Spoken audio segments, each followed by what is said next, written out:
my scarf? You always steal my stuff without asking. Get it off now. Ow, you're hurting me.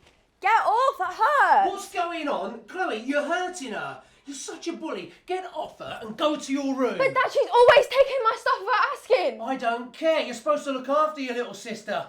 You're so selfish. Is my neck red? Oh, poor Ella.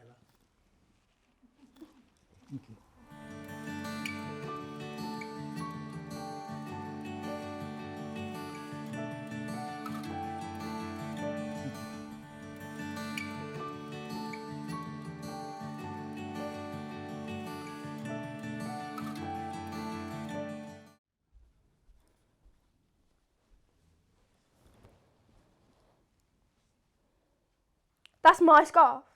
You always take my stuff without asking. Give it back now. Ow, that hurts. Get off, you're hurting me. Chloe, stop. You're hurting her. But Dad, she's always taking my stuff without asking. Look, you both need to remember our house rules. Kind hands, kind words.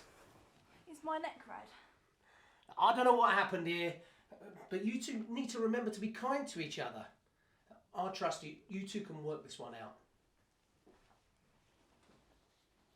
Sorry for taking your scarf. Sorry for hurting you. Just please ask next time. What are you playing?